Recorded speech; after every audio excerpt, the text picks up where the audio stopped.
todo lo que sé del mundo, todo mi conocimiento viene de hacer estos proyectos.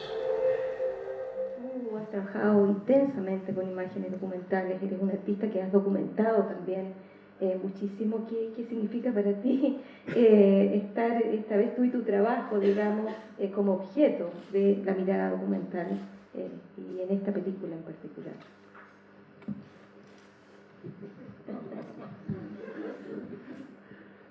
¿Me escuchan? Bueno, honestamente fue una tortura. Claro, porque yo estoy... Para mí también, ¿no?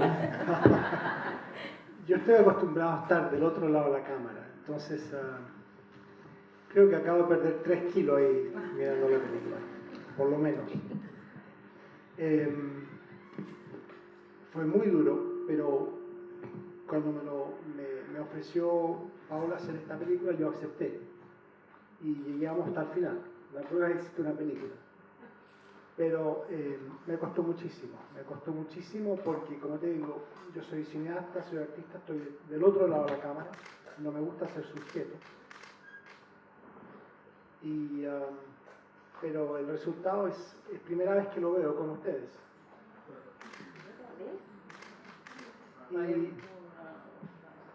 Y la verdad es que es admirable, es su película. Los aplausos eran para ella, no para mí. Que les quede claro, es realmente la obra de Paula. Y me doy cuenta que Paula corrió un riesgo enorme, porque estoy improvisando, ¿no? Como te digo, hay muchos modelos de hacer un documental sobre alguien. Y este no es el modelo más simple, más fácil, es el más arriesgado, porque no están analizadas las obras, no escuchan palabras de críticos o amigos o colegas que opinan sobre el artista, sobre la obra, sino que decidió, a pesar de que sé que tú firmaste a mucha gente, decidió dejarme hablar. Y me paso toda la película hablando como loco, ¿viste? Y claro, eso es muy duro, verse a uno mismo hablando con todos los tics y los nervios y el mal lenguaje, el idioma, en fin. Entonces, ella realmente corriste un riesgo loquísimo. O sea, decidiste, me acuerdo cuando lo anunciaste, dijiste, no, voy a sacar todo esto y quiero tratar de transmitir como tú piensas. Y bueno, ustedes decidirán si está logrado, pero esa decisión es de un riesgo enorme. Alfredo, como tú dices, porque es una película, Paula, voy a conversar un ratito con ella, luego volvemos a retomar la conversación contigo. Paula, tú te formaste como arquitecto en Chile, terminaste en Berlín y me has contado que tuviste desde muy temprano una relación con la obra de Alfredo. Esta relación no empezó con esta película. Tú, a fines de los 80, cuando llegaste a Alemania, entraste en contacto con esta obra, formaste tu visualidad también, en cierto modo, en contacto con ella, leíste todo lo que encontraste. ¿Por qué el año 2012 tú decides, ya habiendo hecho otras producciones para la televisión, producciones autónomas tuyas, comenzar a hacer una película sobre esto que había sido una fuente de inspiración tan larga para ti? Mira, uno quería aclarar que justo el hacer películas es un trabajo de equipo, como pocas otras actividades artísticas, es muy de creación de muchas personas. Está la Titi Viera Gallo, está la Paola Castillo, que me acompañaron en todo el proceso, y realmente con la Titi editamos casi 1 año y medio. O sea, esta película se hizo mucho en la sala de edición, a diferencia de otras películas, porque teníamos a disposición mucha obra, mucho pensamiento, mucha entrevista. Y surgió, y la Paola es una productora bien especial porque te acompaña desde el guión hasta ahora, hasta la distribución, o sea, y te ha acompañado en todas las etapas. También en la sala de montaje nos visitaba. Entonces quiero también recibir todo. Es muy importante, porque eso es lo bonito del cine, digamos, ¿no? Porque hay varias mentes que están todos buscando una salida a esto. ¿Por qué Alfredo?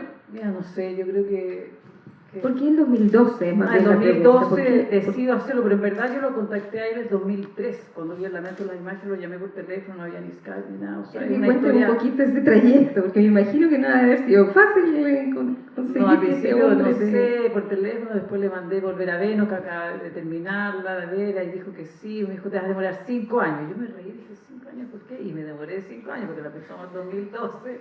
Y como un presagio, pues, y 2017 terminamos. ¿Y por qué el 2012? Porque llegó a una retrospectiva a Berlín en 3 museos de Berlín. Yo vivía en esa época en Berlín, viví 25 años allá, y cuando llegó ya la retrospectiva, yo pensé, ya está.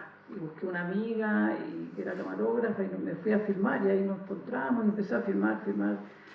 Yo quería filmar originalmente el proceso creativo de una obra de principio a fin, pero cuando llegó con Paola, el financiamiento y todo eso, tocó que eran varias retrospectivas, lo de Finlandia, lo de Berlín, lo de Argentina, que era la retrospectiva de sus primeros años. Entonces de pronto los caminos que escoge uno cuando hace documental no son necesariamente los que tienen que ser, y de pronto se dio todo que tenía que hacer algo como una retrospectiva de él, como abarcar toda la obra, lo cual era un desafío enorme. Sí, te quiero preguntar por ese desafío, porque en la película nosotros vemos una selección importante de obras, de una vasta producción de Alfredo. Son 50 obras las que aparecen. Son 50 obras, y aún así es una selección, porque el trabajo de Alfredo son muchos proyectos en distintos ámbitos, digamos, para el espacio de arte, para el espacio público, su trabajo de formación.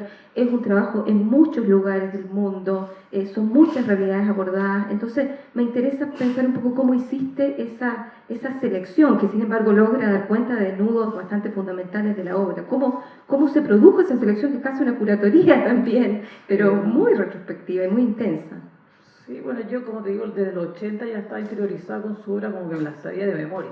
Para mí, cada vez que me la encontré al museo fue maravilloso, porque tiene cierta cosa cronológica de los inicios, no es tan cronológico, pero sí hay una cronología. Está cubierta, si no lo leí mal, desde mediados de los 70 hasta 2013, 2014, digamos. Con Ruanda, digamos, que no hay más obra que esa, y luego se fue poniendo mucho en función, que a mí lo que me interesaba es como el proceso creativo de él y el pensamiento, y básicamente yo creo que la película tiene, a mí internamente, lo que me movió a mí, yo te diría, es cuál es el rol de la cultura y el artista hoy. Y yo un poco uso a Alfredo, que amo su obra y todo, que sé que es un perfecto para él, tiene un planteamiento tan claro, y creo que en el mundo que vivimos no hay muchos planteamientos claros. Entonces yo sé que él, en esa postura que tiene, que cuando yo lo conocí en los 80 y siempre me marcó, es como impecable en su obra y en su consecuencia, y tiene como un planteamiento que ha logrado mantener vivo, y que lo respalda una trayectoria enorme y en forma impecable, pero es una postura ética para mí, una actitud. Eso es lo que me interesa en él, que es ese compromiso con el ser humano, a pesar del pesimismo, y sobre todo de que hoy vivimos, o sea, en una sociedad que para mí es la metáfora es perdido ahí en el Times, pero así estamos todos un poco. Y él en ese siempre ha mantenido desde siempre, a pesar de que el rol de la cultura va cambiando, él pareciera que avanza solo con una claridad interna, no sé lo que es, que yo eso ya es de él, sí, pero que está reflejada en su obra, ¿no? Sí. O sea, finalmente. Y eso es lo que yo rescato, y hemos mostrado mucho en la película a través de Miradoc. Es como también yo me encuentro, esta es la última función de Miradoc de un mes, mostrándola en todo Chile. Hemos hecho más de 120 funciones, he hablado con mucha gente joven, y me alegro porque yo empezó como un amor personal con él, de su obra en Berlín, y volví a Chile y termino esta obra acá, con gente acá, y de repente la muestro acá, y la gente está súper agradecida, y ha sido precioso ese feedback que hemos recibido, porque en el fondo nos hemos estado en Temuco, acá en Valdivia, en Valparaíso, y todo el mundo dice, este chileno que existe, que trabaja con el mundo, y que increíble. Entonces toda esta gente joven, gracias, qué rico, y gente, yo estoy haciendo arte, y sí, ando, pucha, qué bueno saber de esto, como que finalmente la película, que empieza como algo muy personal en Berlín, termino volviendo a mi país, y entiendo que esta película, al menos acá nos la hemos llevado afuera, de repente, sí, porque la gente, hasta un niño, un amigo de mi hijo que la ha visto como 5 veces, me sigue acompañando, el pobre Miguel,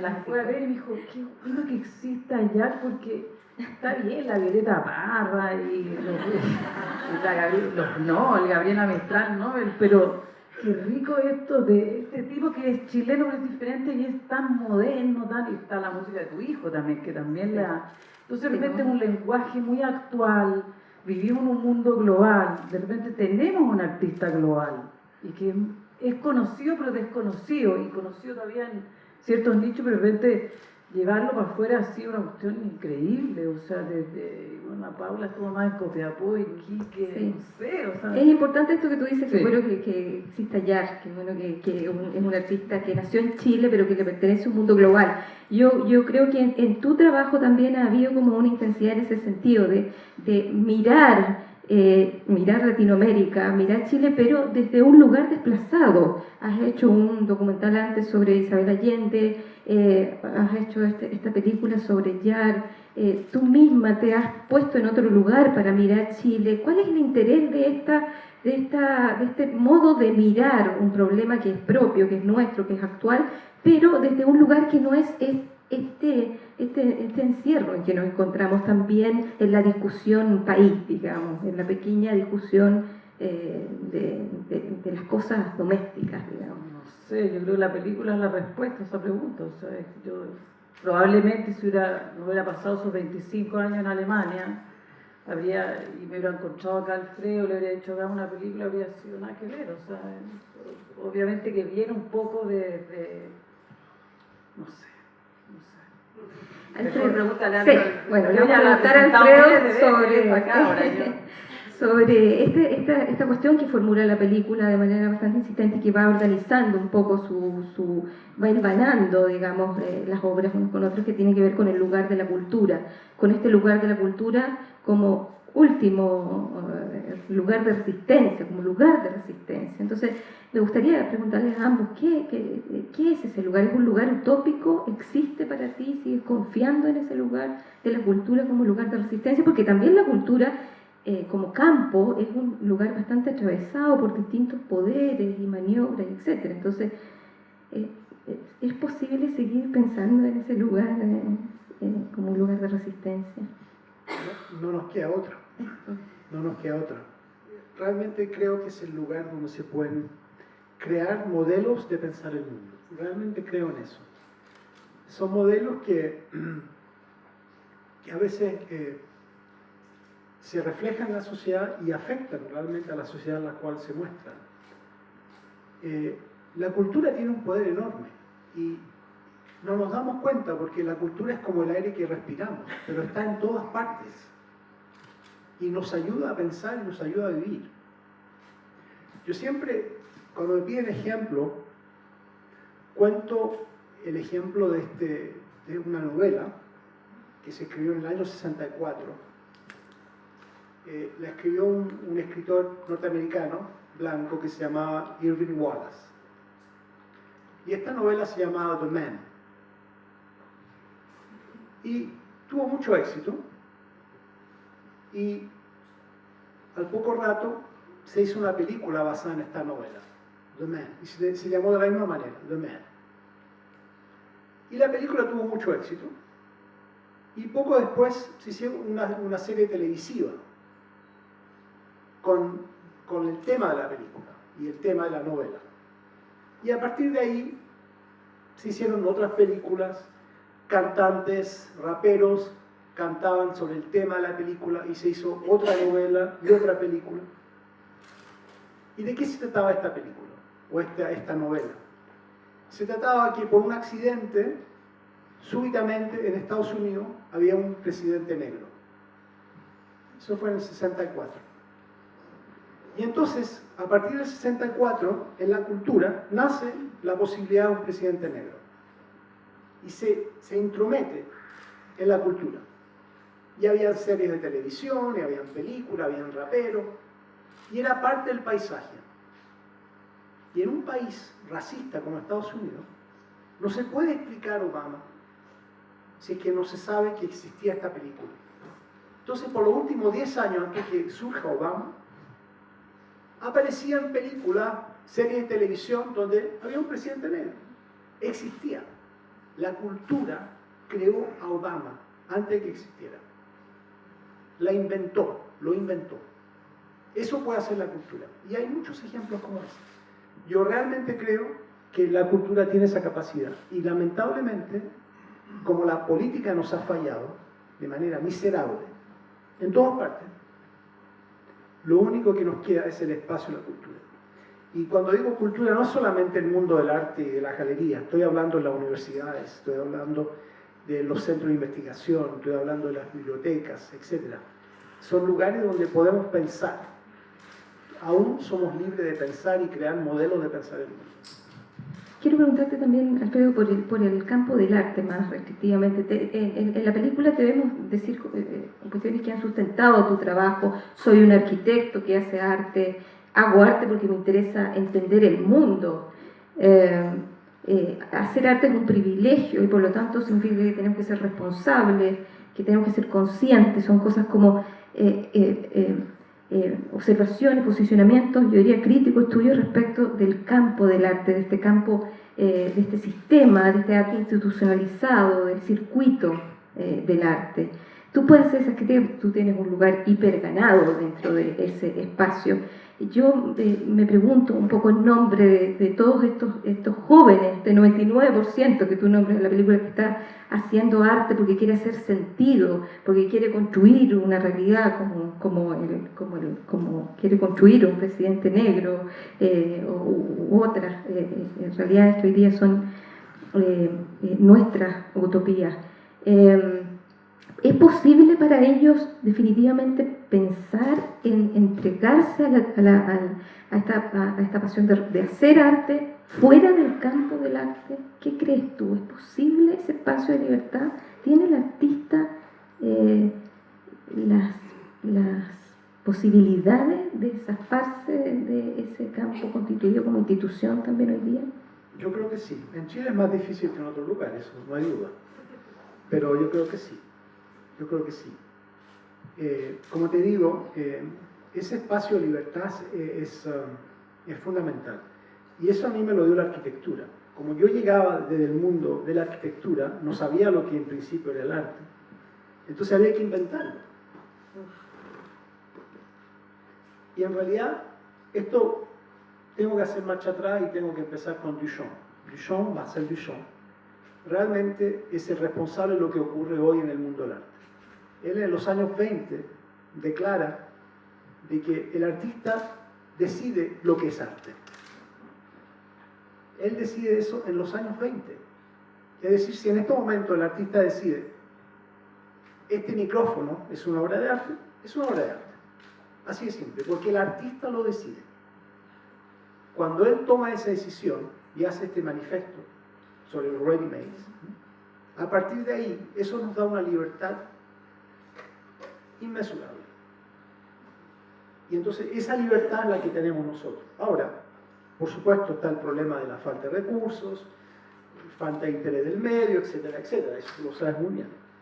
Pero, a pesar de todo eso, creo que es un espacio de gran potencial y de gran fertilidad para crear modelos de pensar el mundo. Voy a volver a Paula para preguntarte por algunas decisiones que hay. Bueno, es interesante saber qué desafíos te ha suscitado como realizadora hacer imágenes sobre la obra de Jarre. Es decir, qué desafíos formales, qué desafíos en términos de procedimiento. O sea, hay una espacialidad en la obra, hay unas ciertas condiciones de iluminación, una relación con la luz, una limpidez que me imagino que también suscita, digamos, unos desafíos particulares para el cine. Me gustaría que te refirieras un poco a eso. ¿Cómo grabaste? ¿Cómo filmaste? Sí. ¿Cómo te enfrentaste a este trabajo tan editado por sí mismo? Sí, bueno, uno que me mantuvo que el placer de trabajar con esa imagen, porque obviamente estoy trabajando todo el tiempo con una obra que me encanta, que me gusta manipular, digamos. Y luego, en términos de desafío, por supuesto que fue un gran desafío darle vida a algo que en el fondo tiene que ser recorrido por alguien para todas esas obras. eso fue un desafío al filmarlo, pero tanto como con la Titi, trabajé como 5 camarógrafos, que siempre fueron distintos países, con todo revisé mucho la obra, la vimos, o sea, la idea era lograr como acercarnos tanto a la obra que no nos viéramos, o sea, que en el fondo se viera la obra y no nosotros.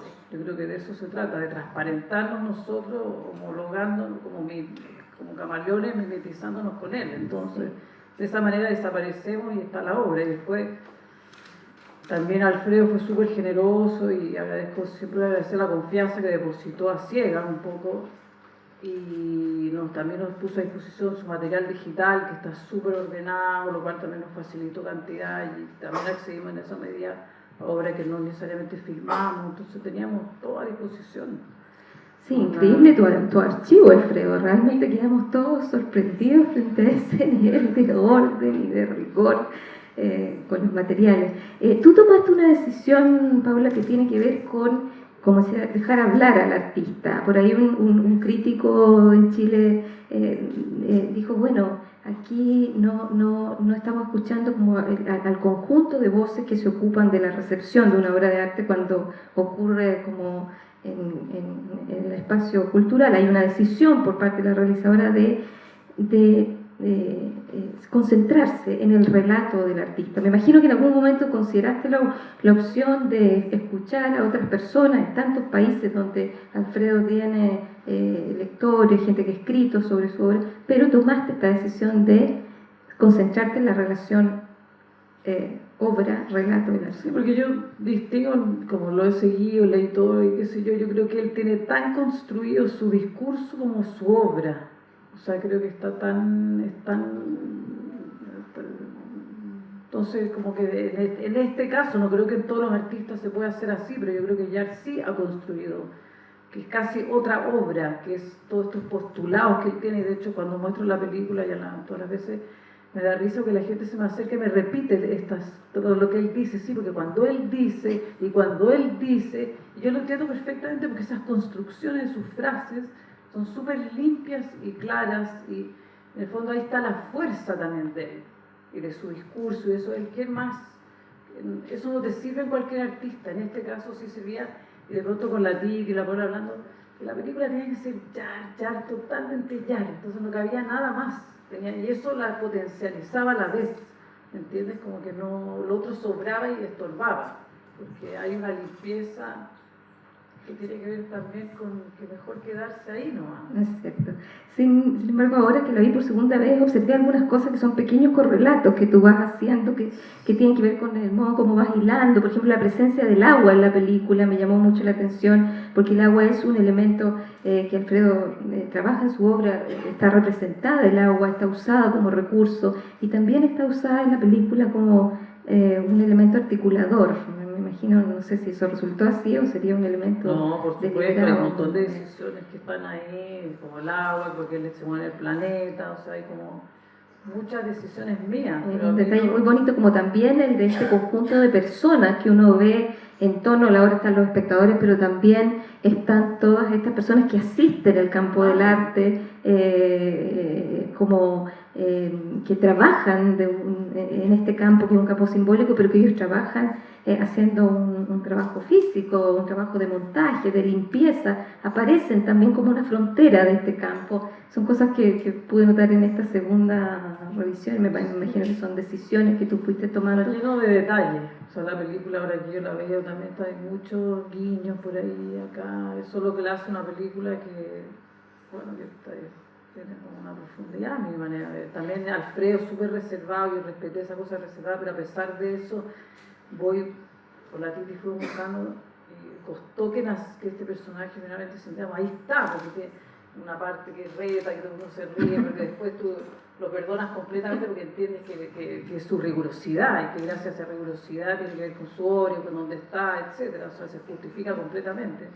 Pero también hay momentos de mucha sensibilidad, hay momentos o sea, está lleno de, que tú al final dices, con la Tita al final dijimos, bueno, ahí está, ya, por fin, como que me encontré con un amigo tuyo en Valparaíso, ¿quién me lo dijo? Le dije, ya, le robaste el espíritu a Alfredo, o sea, y ahí cuando dice, ya, es que cuando tú sientes que ahí está, pero es un conjunto de miles de decisiones que muchas veces ni siquiera el conjunto, es como esculpir un poco editar, vas tomando, moviendo, dando las vueltas, hasta que de repente muchas decisiones, bueno. Eso, y también era importante para nosotros que apareciera el mundo actual, que él está parado hoy haciendo. Tampoco no era un trabajo de alguien que trabajó en algún minuto, no, yo siento que me importaba mucho que él está hablándonos del mundo que vivimos hoy, y está parado acá. Y eso yo creo que en la película que hace referencia a otras épocas y todo eso para mí era muy importante. Por eso a la gente le llega, yo siento, porque en el fondo él, a pesar de que una trayectoria de 30 años, nos está hablando hoy. Sí, y también pasa en esta película algo que no se suele ver no es tan común ver en las recepciones como de la obra de Alfredo, que es que aparece Alfredo en primera persona, digamos, aparecen cuestiones que se vinculan con tu biografía, Alfredo, desde tu infancia en Martinica, tu visión del momento del golpe en Chile, incluso algunas cuestiones que tienen que ver con tu vida privada, incluso como tu círculo más íntimo en esta película. ¿Cómo es que ocurrió esa posibilidad de abrir esa opción esta vez, que no es común que ocurra contigo y con tu trabajo? Mira, esta mujer me conmovió porque me persiguió. Yo le saqué la cresta, realmente le saqué la cresta, y siguió y siguió y siguió y respetó mi espacio, porque a veces no podía más, estaba ahogado porque me perseguía por todas partes y no quería más, y la traté muy mal, y lo confieso, es una primera confesión pública que hago acá, pero de ahí el mérito, porque igual la película es increíblemente generosa. Hay un par de cosas ahí donde me veo retando a gente y qué sé yo, aparezco como un bruto, pero realmente que el reflejo tú me conoces, soy un maniático de mierda. Pero realmente es un acto muy generoso el que has hecho. Y confieso lo mal que me porté a pesar de lo que has hecho. Me da culpa público, mucho decir. El argentino mirándolo a ella, ¿viste? Sí, todos quedamos bastante asustados después de esa escena. Fue interesante que la pusieras al principio, hemos conversado de eso, fue interesante que lo pusieras al principio, al final hubiera sido un poco espantoso, pero como está al principio, uno entiende después por qué ocurre eso, ¿no? Entonces es muy importante. Bueno, tal vez el momento como para pensar en que quienes nos acompañan acá tengan algunas preguntas que formular. Siento que hay una necesidad tuya propia de registrar esa obra para que sea observada en el futuro. ¿Lo concibes como solo un registro de tu obra para poder ser mostrada a públicos más amplios? O por ejemplo, ¿lo concibes como que este registro, cuando es observado, es otro tipo de obra, el mirar esta obra? He explicado que a mí me interesa entender antes de actuar. Mi manifiesto es ese. Antes de actuar en el mundo necesito entender el mundo. Entonces acumulo información. Acumulo mucha información. Y solamente cuando llego a acumular una cantidad crítica de información, donde siento que entiendo el contexto en el cual voy a actuar, ahí actúo. Por lo tanto, acumulo esa información, esos archivos. Y para mí no son parte del arte, son parte de la información que me nutre, que me informa, que me estimula y de la cual yo voy a sacar una idea. Es la primera vez, de hecho, que este archivo se hace público. Acá sí tiene un carácter casi performativo, pero en realidad nunca se ha mostrado. Y es casi secreto. Lo importante es la obra final, cuando tú ves la mesa con 1 millón de diapositivas, esa es la obra, no es el archivo. Estamos conversando con un comisario de hacer una retrospectiva del proyecto Ruanda, que son 25 proyectos, cuando se celebran los 40 años del genocidio. Y tal vez vamos a tener una sala gigantesca con todo el archivo que yo acumulé sobre el tema.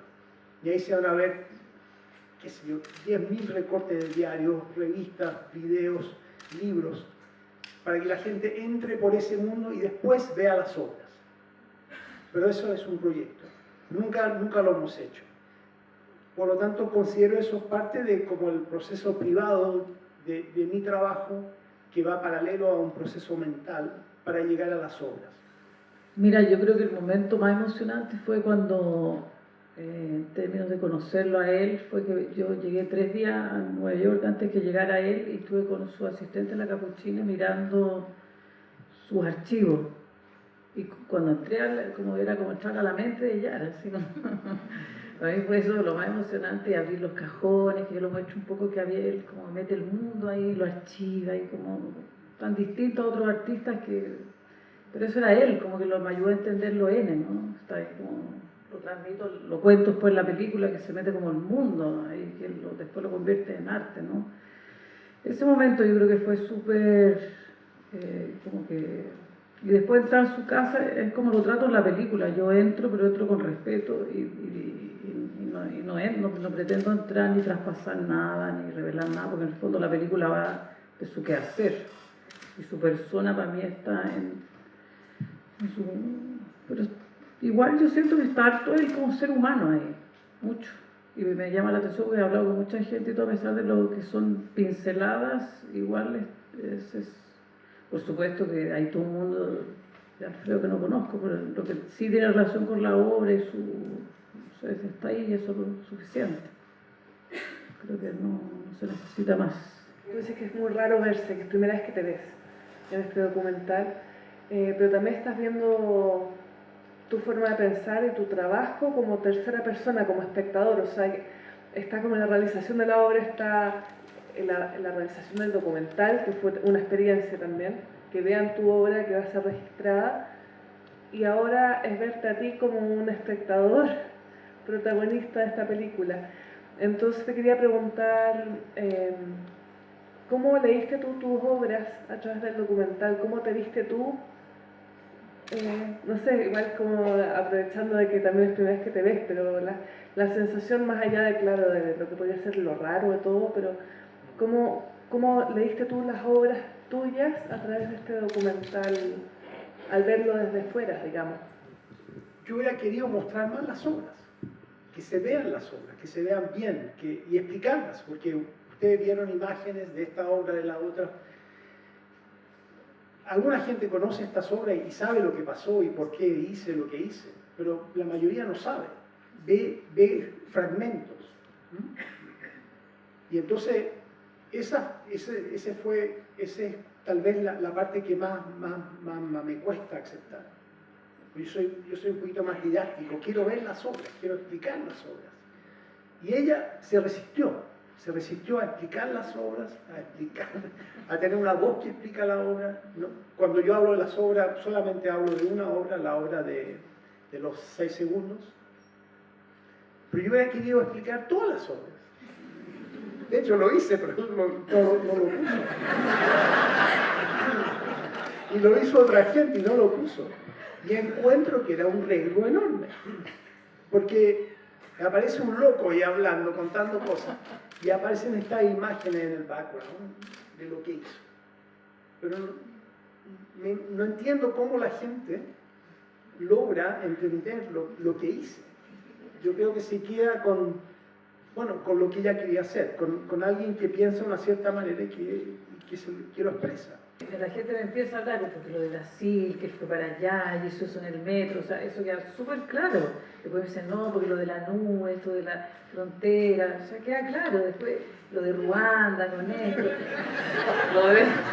lo de que puso, el del Times Square, de Norteamérica. Lo que pasa es que es otra manera de explicar. Pero claro, lo de la basura de África, o sea, yo creo que hay muchas obras, pero yo no podía explicar más. Y lo de Six Seconds, o sea, hay varios, o sea, por lo menos hay 6, 7, 8 explicadas. Hay otras que yo me había muerto por explicar, que lamento las imágenes, que son los textos y esa imagen. Pero era imposible. Después está la de es imposible explicar la mitad de la película, explicar cada una de esas obras habría sido la mitad de la película.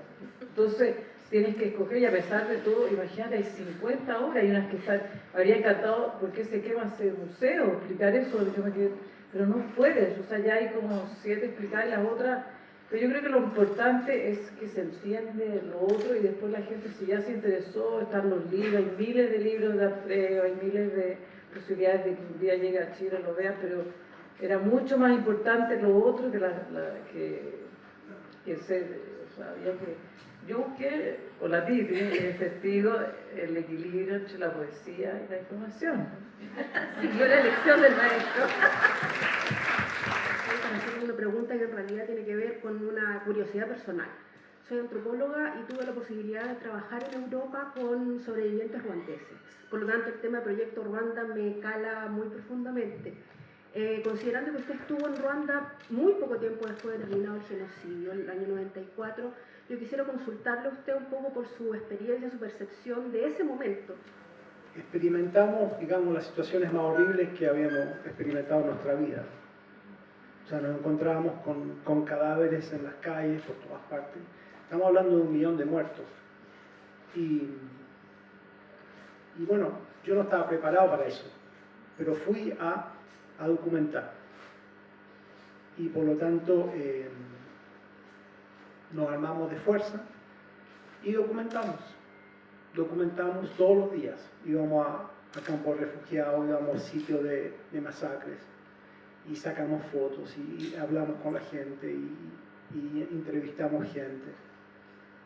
Acumulamos una cantidad enorme de información y de dolor. Y de vuelta a Nueva York fueron 2 semanas. Me quedé mudo por 6 meses, no supe qué hacer con este material. Y tenía que inventar un nuevo modelo de mirar a esta realidad. Porque no se trataba de mostrar imágenes del horror, esas imágenes las habíamos visto en la prensa y no habían hecho ningún efecto. Es ahí que me surgió la idea de primero criticar la prensa, la obra de Newsweek, y después Real Pictures, que son los monumentos con estas cajas negras que contienen las fotos pero que la gente no puede ver, con la lógica de, como lo dije en la película, ahora que no las muestro tal vez las van a ver mejor. O sea, todo eso nació de la experiencia en el lugar y después de un momento de estar paralizado con esta información sin saber qué hacer con ella. Pero lo que me interesaba a mí era entender cómo el ser humano podía ser capaz de haber hecho lo que hizo. Y las respuestas que di son en las 25 obras. Y es por eso que el proyecto Ruanda duró 6 años. Hice 25 obras sobre ese tema. Porque cada obra fallaba. No lograba dar la respuesta adecuada a lo que había vivido yo y que había vivido la gente de Ruanda. Por eso que me di cuenta que eran ejercicios de representación, que fallaba uno tras otro. Y cuando había completado 25, me invitan a una gran muestra internacional. Y propongo ya otro proyecto sobre Ruanda. Y el comisario me dijo, Alfredo, no. Quiero otra cosa. Y esto era una muestra muy importante. Y este era amigo mío. Me dijo, no. Nunca me habían rechazado en mi carrera una obra. Me dijo, ¿pero por qué no? Me dijo, es que tú te vas a enfermar si sigues con este tema. Cambia. Y ahí nació Lamento las imágenes. Para ayudar a ampliar la recepción de este tema. Gracias.